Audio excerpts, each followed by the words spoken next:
Krakow is one of Poland's most historic and culturally significant cities.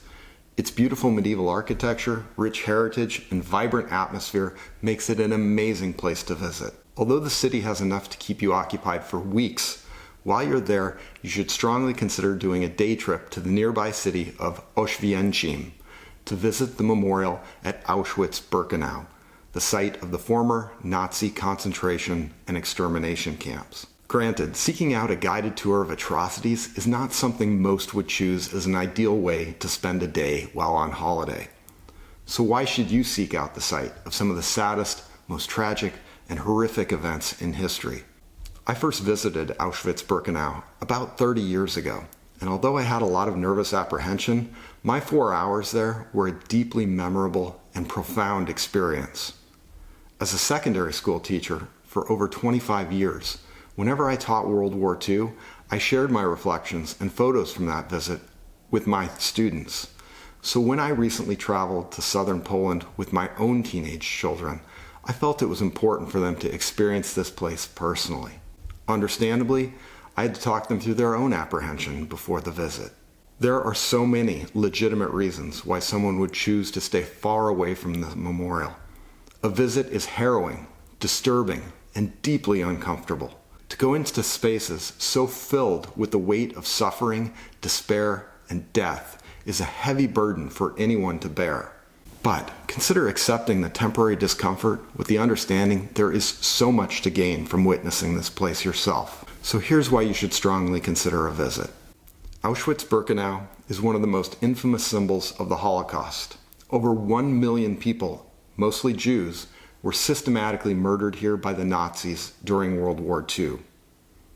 You've seen the images of the suffering and death on grainy films and in the history books, but nothing can compare to the visceral and intimate experience of an in-person visit. Seeing a cramped rack of bunks or a pile of worn shoes can have an incredibly powerful human presence that no photo can convey.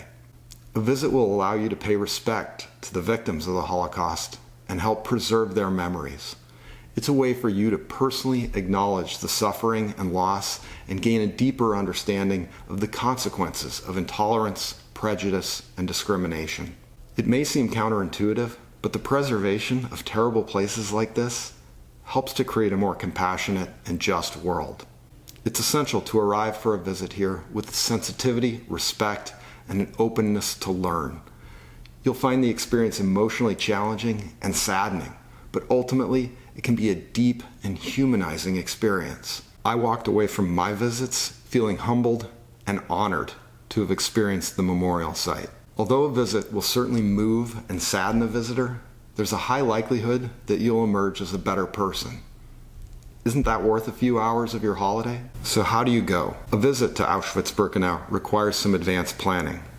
It's about an hour drive from Krakow and can be accessed via public transportation. However, the easiest way to visit would be to book a tour that includes transportation through a travel agency in Krakow. If you are traveling there independently, keep in mind that they have a timed entry system. So especially if you're coming in high season, be sure to consult their website a few weeks in advance to secure reservations. If you want an educator-led tour, there is a fee, but you can also get free admission without a guide by reservation as well, typically in the time slots at the end of the day. Unless you're well versed in the history of World War II, the Holocaust, and the camp itself, I would strongly recommend taking an educator-led tour. Although I had a guided tour my first visit decades ago, as a history teacher myself, this visit I went independently with my children in one of the final entry times for the day.